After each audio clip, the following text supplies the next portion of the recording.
Okay, we started the free will section yesterday, on Thursday, and I'd like to review what we did last time and see if any questions came up to discuss them before we push on. So I said last time that defining completely what free will is very difficult, it's very controversial, but we're starting with the idea that at least a condition of its being free means no external causation.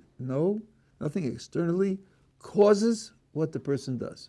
Cause means completely causes. We allow there can be influence, that's obvious and not denied, but a total external causation will be a condition of its being free. Then the question arose, well, suppose someone has an addiction, for example. Would his will be free? Would it not be free? So we said two things. First of all, if you make free will decisions which lead you to be in a condition where you lose your free will, then you can be responsible for what you do when you don't have free will, because you put yourself in that position. Yeah. What about people who are have a like if you have schizophrenia and you go manic, one could argue you don't have free will, but you didn't do anything to more or less induce mania. Can that be considered God taking away your free will if you're born with it? Well, is that considered God taking away your free will? Yes and no. I mean, you have a condition. The person has a condition, and that condition makes it impossible for them to exercise free will. Let's take sleep. If you go without sleep a certain amount of time, you fall unconscious. When you're unconscious, you have no free will. Is that God taking away your free will? Yes, because He set up the world in such a way that you can't exercise continuously free will. You can't do it. In that sense, He set up the world in such a way that continuous free will is impossible. More than that, as we will see, there's an absolute limit to the amount of free will that a person has. That limit is called death. It's not going to go on forever. But you have a certain period of life.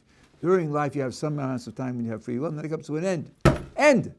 That's it, the end of the free will. The amount of free will that you get to exercise is strictly limited. That's part of the nature of the world. So to speak about God taking away free will is very dramatic, and it sounds like an intervention. It doesn't sound like it's the way the world is set up for everybody all the time. It's correct that God set it up, everybody all the time, that there will be interruptions of free will. Schizophrenia is like a person, there's such a thing called sleep apnea, where a person just falls asleep. I had a chavrusa who used to do that. And he's talking to you in the middle of talking. Falls unconscious, and he can be unconscious for 1 or 2 minutes, and he wakes up. He has a condition where he doesn't exercise free will continuously. That's right. Well, that's certainly, he didn't do it to himself. It happened to him. It happened to him through his genes, or through some substance that he imbibed without knowing, or through some traumatic experience. All of these are external causes. During that period of time, he doesn't have free will. Of course, as I said before, it's only if he did something to deprive himself of the free will, then when he, under that condition, where he no longer possesses free will and does things like driving his car drunk, then he could be responsible because it was prior free will that got him into that condition. But here it's not prior free will that got him into that condition. So he would not be responsible. Yeah, okay. Now, we said some people wanted to know whether addiction really removes your free will entirely. And I said that that's a difficult question, and I gave you some examples. After all, almost never do we say that the person who has an addiction is totally out of control. In particular, many addictions, the person will only give in to the addiction when he's in private, not when he's in public. Well, he's not totally out of control. It's not like a twitch or a spasm.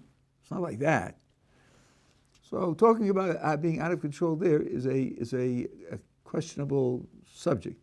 But I said that maybe a better question is, if the difficulty is so great to act appropriately, then you have very little responsibility for what you do. It's a graded process.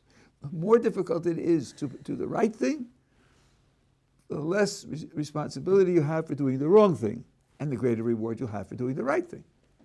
So it's going to be measured. It's going to be comparative in that way. That's what we said about that. We're together on these subjects up to now? Okay, now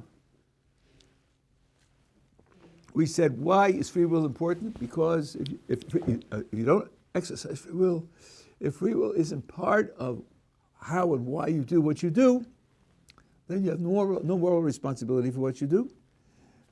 You can't be classified as good or evil, right or wrong, just or unjust, virtuous or vicious. What happens through you is no different from a stone falling off a cliff, or the wind blowing, or seeds growing. No moral status whatsoever. And that's why the Torah rests on free will, because the whole of the Torah is devoted to moral performance and moral responsibility. Without the idea of moral performance, moral responsibility, the Torah doesn't start. So, assuming that what I'm saying is correct, that without free will there's no moral responsibility, then that's why it's so terribly important for the Jewish Judaism to stand, and all the sources that I know of that discuss this particular point agree upon it. Now, I will tell you that this is controversial in philosophy. There are some who agree with the Jewish position, and there are some who are wrong. Who disagree with the Jewish position. And it's a very controversial area in secular philosophy. I think that in philosophical terms, the other area is very deficient. I'm not alone, but there are people on the other side. So all I'm telling you, what I said last time in the introduction, no one can say that the Jewish position is ruled out by philosophy, capital P, because there are many eminent philosophers who hold a position identical to that of the Jewish position. Are there opponents? Yes, but in philosophy that's almost ubiquitous. Whatever position you take, there'll be somebody against it. We'll talk tonight about democracy. You'll see a little bit about that. So that's the place where Judaism is coming from when it asserts that people have free will together. Okay, some people asked me, I was going to put this off till later, but some people asked me about the idea of God's foreknowledge and free will. So maybe we should talk about that. So God knows the future. And here I am. It's 6:38, and I'm deciding, shall I raise my right hand or not? Well, sometimes I do and sometimes I don't, so sort of thing that I do from time to time. Yes or no? Now, I feel I could do either one. It's up to me. I've done this so many times. Sometimes I decide to go up and it goes up, and sometimes I decide to leave it down and it stays down. What shall I do this time? Time's running out. 6, 5, 4, 3, 2, 1. Up! Okay. I decided to go up. That's why I went up. Had I decided to leave it down, it would have stayed down. My decision is what made it happen. That's the way it feels to me. I'm in control. I have two possibilities. They're both under my control, and I opt to realize one of them and not the other one. Now, the critic says, "Sir, do you believe in God?" And I say, "Why else would I be wearing this hat?" Okay. "And do you believe God is omniscient? He knows everything?" Yes. "And he knows everything before it happens?" Yes. Aha. So even yesterday, God knew that at 6:38, you were going to raise your hand. Right. Yes, of course. That's what he knew yesterday. Well, then, says the critic, tell me, could you really have left your hand down? Wouldn't it mean if you left your hand down, you'd be contradicting God's knowledge yesterday? Do you really have it in your power to contradict God's knowledge? Isn't God's knowledge perfect, absolute, infallible, impossible to be wrong, God's knowledge? How could it be that you really had the power to leave your hand down if God knew yesterday you were going to pick your hand up? Is the question clear? Now notice what's going on here. I have in front of me two alternatives. This is the way I see it, up and down. I chose up. The critic is not talking about how and why I chose up. That's not what he's talking about. It doesn't God's knowledge forced me to pick a book up. I was a tool in God's hands. God manipulated me. That's not his objection. Objection is a little more subtle than that. I say I had two alternatives. The one I did and the one I didn't do. The critic is worried about the one I didn't do. He's asking, you think free will is choosing between two alternatives where you have control over both of them. But think, if you raised your hand up, then yesterday God knew you were raising your hand up, so you really couldn't have kept it down. You didn't have control over keeping it down. It wasn't possible for you to keep it down. So you weren't really choosing between two alternatives. There was only one thing you could do. And according to your description, the critic says to me, according to your description of free will, that's not free. You're not choosing between two alternatives. That's the way the objection should be stated. Maimonides states it this way 900 years ago. In the beginning of the 20th century, there was a lot of literature about how to state it. They thrashed around for a couple of decades and finally came out, I think it was Nelson Pike, who came out with an official way to state the problem. And if he had read the Rambam, he could have saved 20 years of thrashing around. It was the same way. The problem with foreknowledge is that it wipes out the alternative, the road not taken, said that psychologist. It wipes out the alternative you didn't do. It wasn't really possible. So you weren't choosing between two alternatives. That's the problem. So, yeah. Yeah, but just because Hashem knows what you're going to do doesn't mean you didn't choose it yourself. Well, let's go rehearse the logic again. You tell me at which step you feel you want to enter an objection. Step one. Free will means choosing between two alternatives. Okay. Choosing between two alternatives means I have the power to do each of them.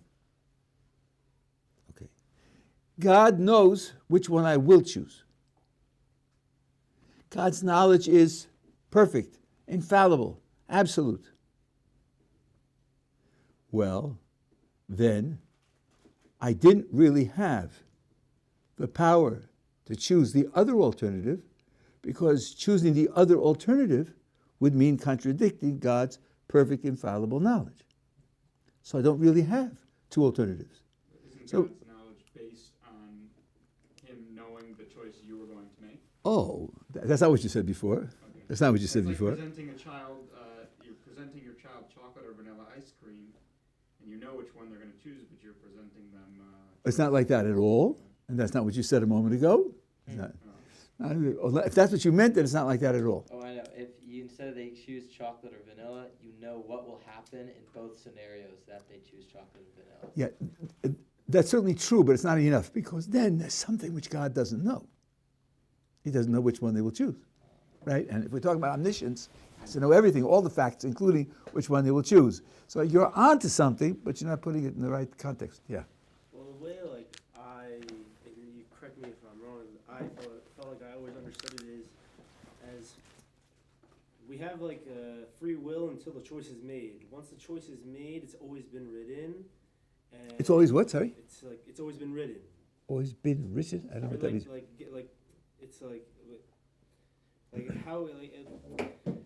If God knows everything, it's let's say we put God's knowledge in a book, then once we have free will until the present, or the future is.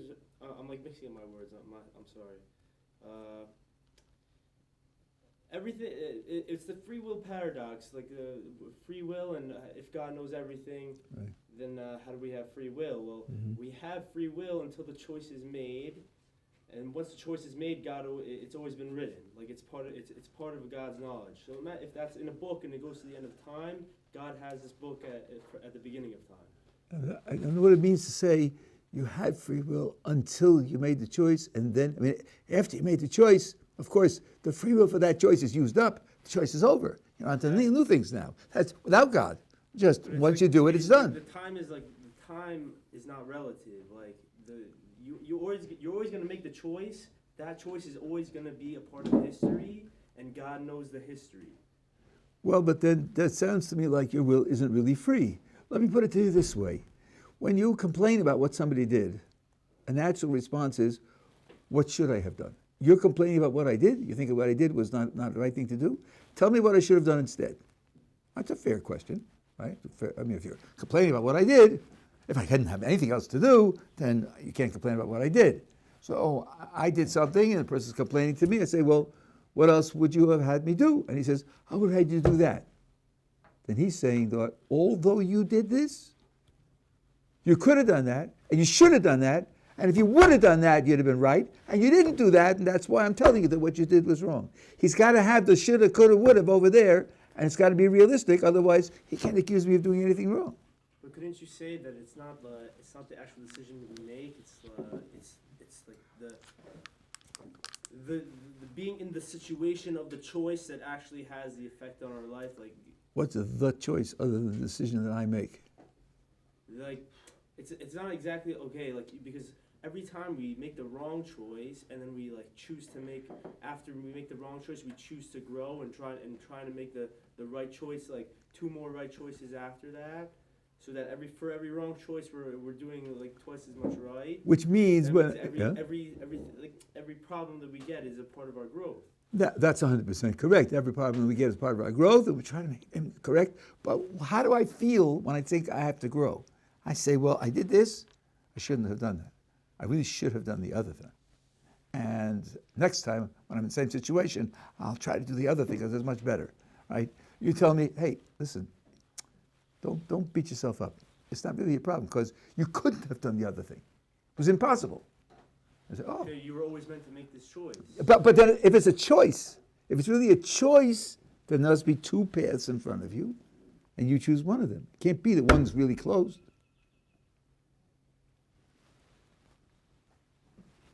Okay, you have to think about it. So now, going along the line that he suggested, but when I tell you the problem, it sounds like it's a real contradiction. It isn't. The person or the critic who's raising it is putting in a sneaky assumption in the middle. Seems so innocent that it's hardly worth mentioning, but it is. And if you just deny him that assumption, you can avoid the problem directly. Well, let's go through it a third time. Here's my story. I have two possibilities in front of me. Up and down for my hand. I'm in control. I could do either one. I do up. Now God knew yesterday that I was going to pick it up. So then I'm asked, well, did you really have control over keeping it down? Imagine, if you had kept it down, then stop. Up until now, we've been talking about the real world. In the real world, I lifted it up. In the real world, God knows that I lifted it up. That's what happened in the real world. Now somebody says, but if it had been different, it wasn't different. I lifted it up. That's what happened. So when he says, if it had been different, he's not talking about my world. He's talking about another world, what they call a possible world or a virtual world, something that didn't happen. I really picked it up. He wants to know about how I should think about what didn't happen. Okay. We could do that. We just did it when it said that somebody's guilty of something. But recognize the difference between talking about what really did happen and talking about what didn't happen. Okay, now here comes the critic. Okay, you're right. You pushed me into a possible world. In this other world that I'm considering, you keep your hand down. Well, if you keep your hand down, you're going to contradict God's knowledge that you lift it up. Wait a second. Maybe in that world, that other world in which I can keep it down, maybe God's knowledge yesterday is also different. Maybe in that world, yesterday God knows that I keep it down. Who says the knowledge is the same? You're building a scenario. You're building a false scenario. And you're saying, let's consider when I put it down instead of up. All right? Now, what else should go in there? Well, let's think about it, Let's consider our alternatives. Shall we take God's knowledge from this world of up, where it really went up, and put the knowledge of up into that world where it's down? Mapito, as we say in colloquial Hebrew. Mapito, why would you do that? I mean, what makes you do that? Why not put into that world, the world in which I keep my hand down, God knows that I keep it down. And here's a model by which you can understand this a little bit. Listen, where you started with your words, but you didn't follow it out this way. Where does God get his knowledge about the world from? We didn't ask that question. Where does he get his knowledge from? In particular, where does God get his knowledge about free human choices from? Here's a thought. Maybe yesterday, God gets to have a sneak peek at the future. What's Gottleib going to do tomorrow at 6:38, I wonder? So he pulls apart the veils, and he takes a look. There he is, sitting there. That silly lesson, talking about a hand up and a hand down. Let's see now. What does he do? Hand up. That's it. Now, God knows yesterday that I picked my hand up because he observed it. He's beyond time, beyond the limitations of time, I should say. And he can have a sneak peek at the future and see me do it. This has to be worked out. But just imagine this for a moment. If that's the way it works, if God gets his knowledge of what we do by observing us do it, now when I create the virtual world in which my hand stays down, God in that world will get his knowledge from watching what I do. In that world, he watches me keep it down, and in that world, he knows I keep it down. No contradiction at all. If God gets his knowledge of what we do by observing us, then there's no contradiction at all. The critic has to assume that God's knowledge is independent of observing us. Then he has a case. But if he doesn't assume that, then his case doesn't work. Let me work on it a little bit more, try to make sure it's clear. Let me give you a little bit more elaborate picture of how this works from God's point of view. This is just a model, but at least get some picture of it. You know that God creates the universe. Creates it and keeps it going. That means he's bigger than the universe. He's beyond the universe. The universe is something he makes. It's not like a painter who paints a picture. The painter's not in the picture. He's making the picture. God is not contained in the universe. The universe is something he creates. Nevertheless, God doesn't create the universe and go on vacation. God is present, so to speak, at every moment and every place. You could say God's will gives it its existence, so obviously he's present at every moment and every place. So now, here I am, foolishly deciding whether to put my hand up or leave it down. And I say, up. God is present in the event. I don't say God lives in the world, but his will and his connection is there. So, of course, when the event takes place, he's part of it, he's there, and of course he gets the knowledge from there. But now, God not only is present, attending to the world, he also transcends the world. So that knowledge, so to speak, so step 2, is available to God, transcending the whole universe.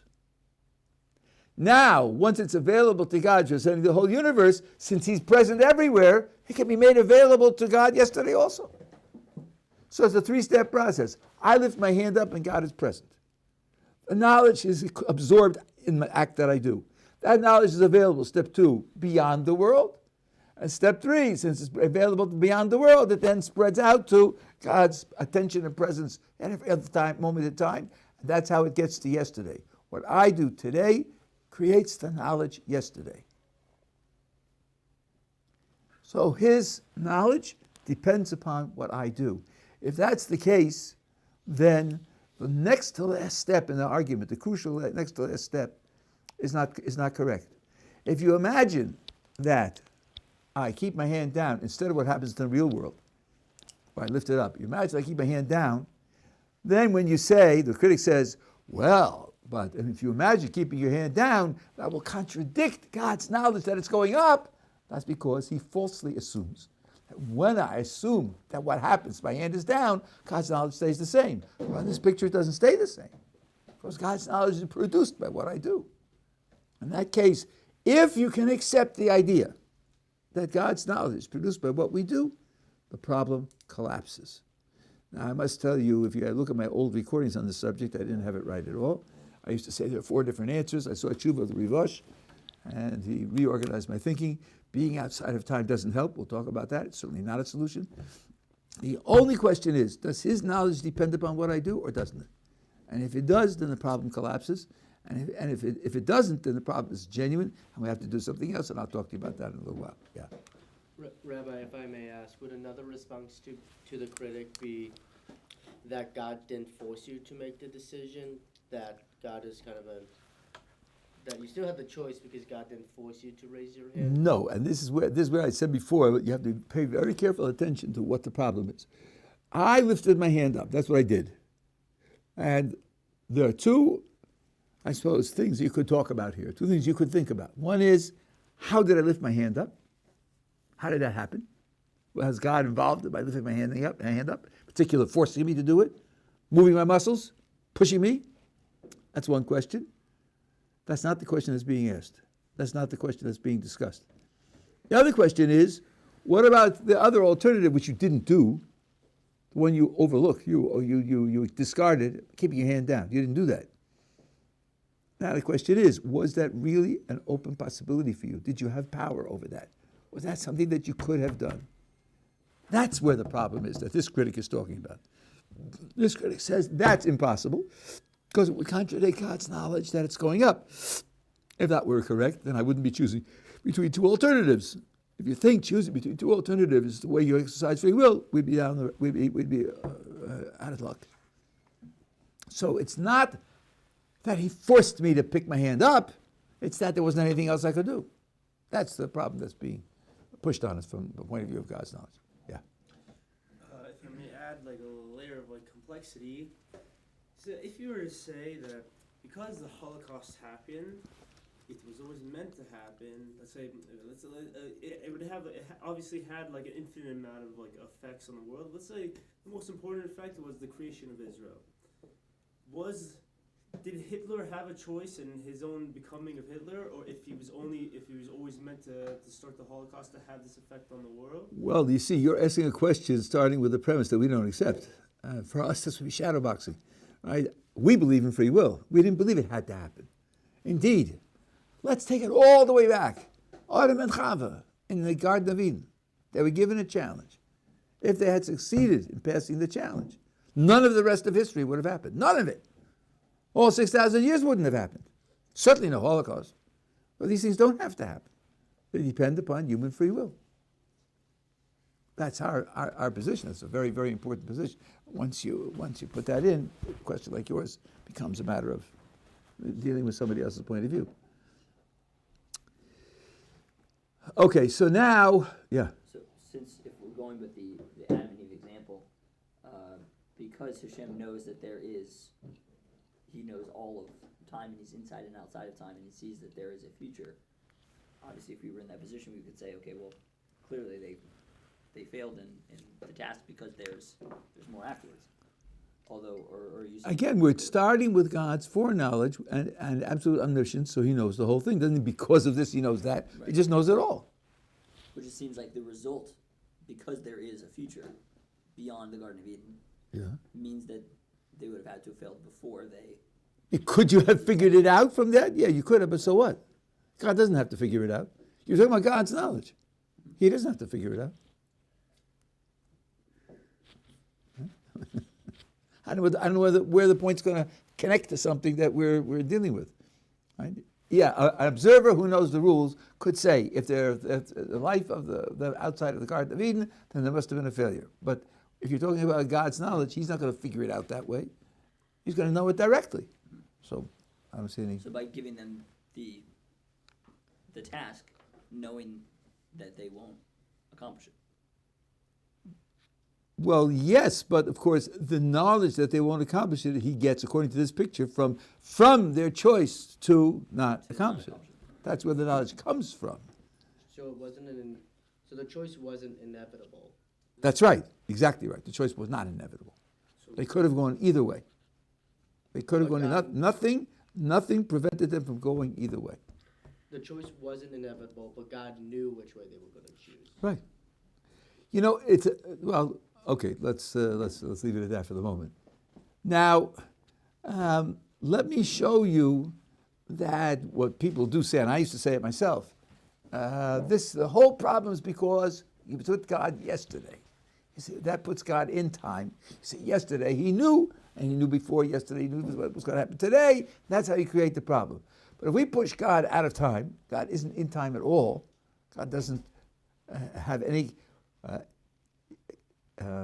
qualities of time. So then you can't even ask your question.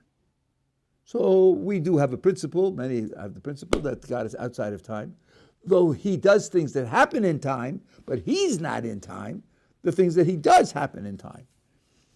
And since he's beyond time, you can't even ask your questions. Why isn't that a simple way out? It isn't a way out. It doesn't work, even though I've seen some commentators say it, but according to Rivash, it's not a way out at all. Let's imagine God's outside of time. I can't say he knew yesterday. And in fact, instead of talking about the verb, because our verbs are tensed, the verb is either present, past, or future, let's talk nouns. Let's talk about God's knowledge, like the book of God's knowledge. It has everything in it that God knows.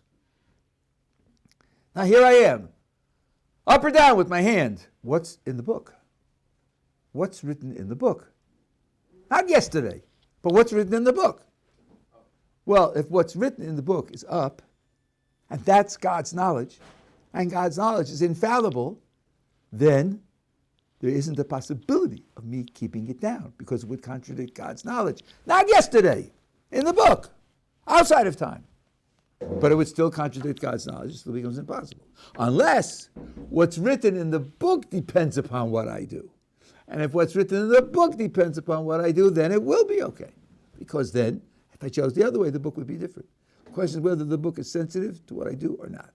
So really it has nothing to do with time. If really it has nothing to do with time, you ask, why does everybody talk about foreknowledge? Why does everybody talk about God's doing it from yesterday? The answer is very simple, because you think yesterday is out of reach. It's out of your control. Nothing you do today can affect yesterday. It's already written. It's already in the history books. That's why you say, when you imagine keeping it down, it must be he still knows that it's going up, because that's in the past. That's the false assumption. That what you do today could affect the past via God. Yes, it could. It can affect God's knowledge in the past. It can affect it in the past. And that's why when you put it out of time in an abstract book, it doesn't make any difference. The question is, can I affect it or can't I affect it? That's the whole issue. Not the time is not the issue. So putting God outside of time isn't going to help. That's a solution to the problem. I'm answering the critic in his own terms. I'm showing him that his logic isn't binding, given the assumption that God's knowledge could depend upon what we do. That's one way to handle the problem.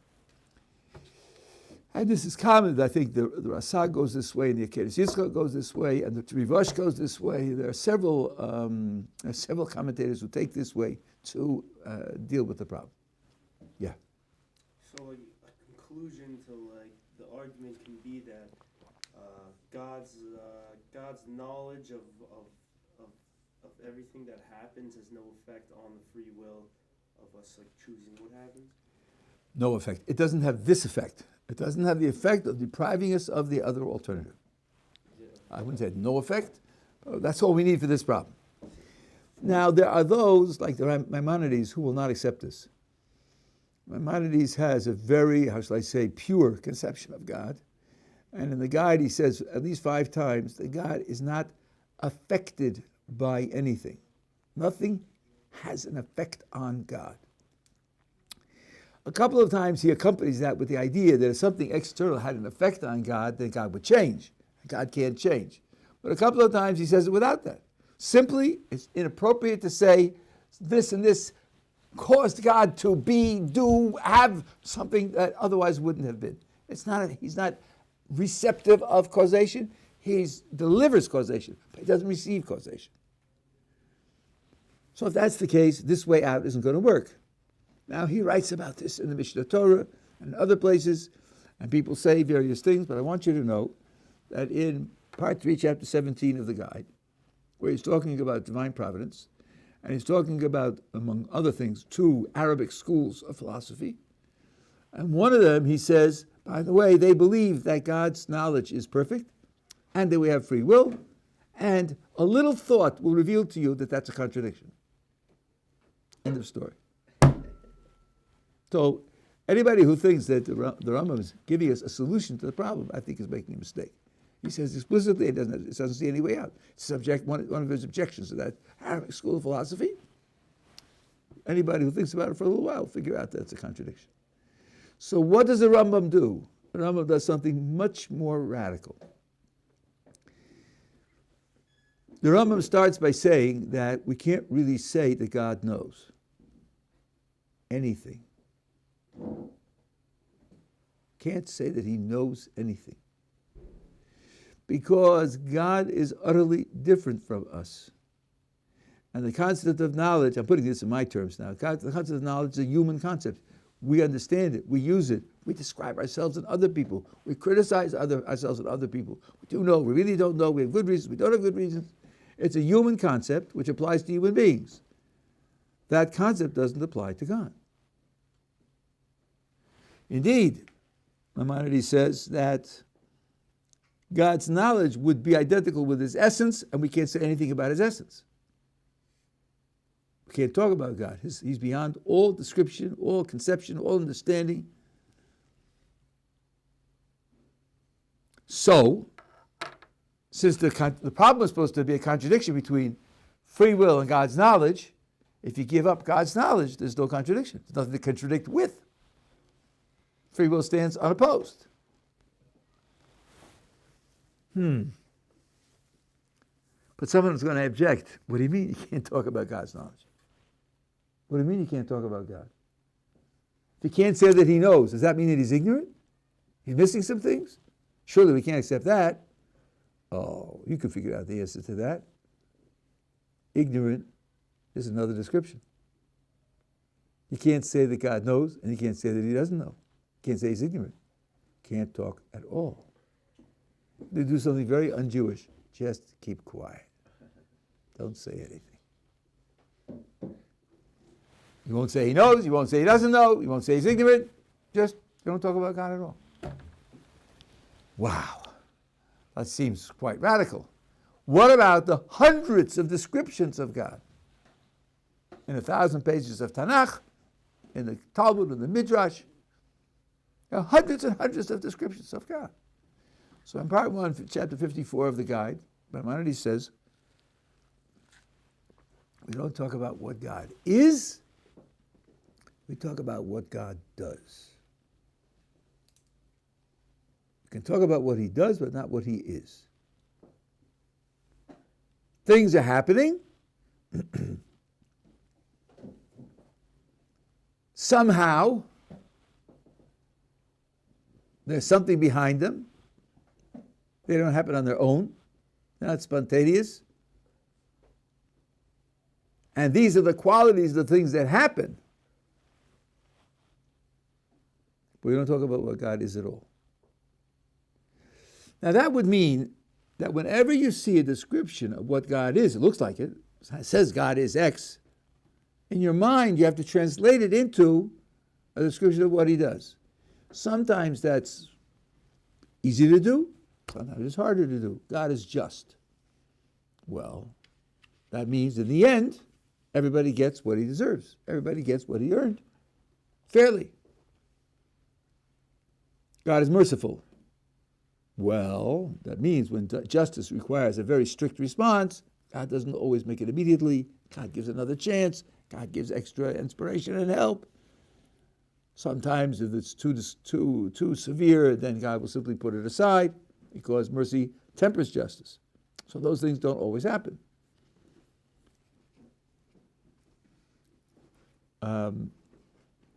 What about God is all-knowing? What about that? That really sounds like a description of what he is. So here's the rules for doing the translation. It's a 3-step process. Number 1, pretend that what it says about God is literally true. Pretend. Number 2, ask yourself, if he really were that, what difference would it make in what he does? How would it affect what he does? Number 3, cancel the real description and just stay with the description of what he does. That's the process. So you say God is just. Okay, pretend he's just. If he's just, what would he do? Well, he would compensate people in a just manner for all the things that they've done. Now, subtract his being just leave. What happens to people is what they've heard. That's the three-stage process. Let's take knowledge. Let's pretend, first of all, that God knows everything. What difference does knowledge make on action? The answer is that when you choose to do something, you take into account where it's coming from and where it's going to go, what the consequences will be. The more you know about the world, the better informed you are about the action that you're going to take. God's actions are perfectly coordinated with one another in the way that an agent who knew everything would coordinate them.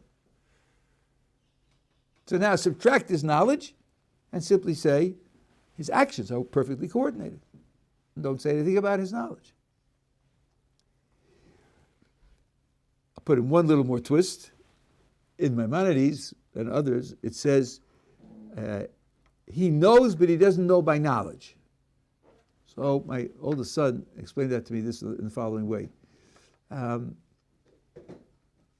He has all the powers of someone who knows, but he doesn't know that we know. He somehow gets those powers from something else, and we can't understand how he does that. So when we say, we're not going to say he knows, we're not saying he's weaker than knowledge, he's missing something, that has incapacity because he doesn't have knowledge. No, he can do everything that knowledge would give him, but it isn't knowledge that does it. If that's a subtle concept, let me give you an example of what this could mean. Imagine going back 200 years in time. And you take with you some miniature speakers, about this big, and an MP4 with some music, and you're talking to people. And then you say, listen, I want you to hear something. Turn it on to play violin music. They look at you. They look at the speakers. They say, what's going on here? How did you get a violin and a person into that little box? How did you do that? I mean, that's inconceivable. How could you? I mean, it's this big. So you say, there's nobody in the box. Don't fool us. We know what a violin is. We know what that music is. That's violin music. That's what happens when a person plays violin. That we know. Only, how'd you get him into the box? What are you going to say to people 200 years ago? Talk about chips, talk about fiber optics, you're going to talk about programming, you're going to talk. You say, listen, it's music, it's violin music, but there's nobody inside. I can't explain to you how it's happening. It's happening in a way you can't even imagine. Yes, after 6 years of an education, I could get them to imagine it. But where they are right now, they can't even imagine it. They haven't got the mental capacity or informational capacity to imagine it. So I can produce violin music, but not the way they produce it. And if you tell me there's supposed to be a recording of a real violin, let's say it's a synthesizer, right? You can do it fairly well now. Not as well as real thing, but fairly well now.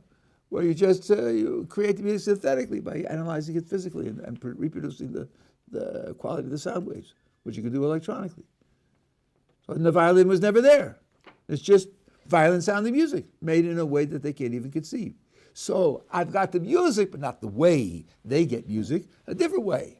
Here I have the coordination of all the actions, perfectly coordinated with one another. Not the way we do it through knowledge, through understanding. In God's case, it's done in a different way entirely. So they're not saying that he knows. We're just saying that what he does is perfectly coordinated. Now, and then of course the problem disappears. Now some people, it's my last remark, I finished it today, we'll go back over all of this tomorrow. Some people say, that's crazy, Rabbi. Come on, you can only talk about what he does, not about what he is. That you're just making excuses. That's not an intellectually respectable position. To say that you can't talk about what it is, you're going to talk about what it does. You're just phony. It's just phony. You're just avoiding the problem. You're just papering over the fact that you don't have anything to say. Well, I'd recommend some science lessons to educate the critic on this type of a point. In quantum mechanics, light does some very peculiar things. Double slit experiment, for those who know. No one has a clue why that happens. No one has a clue how it happens. We put light under the experimental conditions. These are the things that happen, but nobody has a clue why and how. We know what light does. We don't know what light is. And indeed, Bertrand Russell pointed out more than 100 years ago that in physics, you have the elementary particles. Every one of the qualities of an elementary particle is a description of what it does. There's no description whatsoever what it is. Let's take mass. Mass is the resistance to energy which wants to accelerate it. How much of energy you need to accelerate it?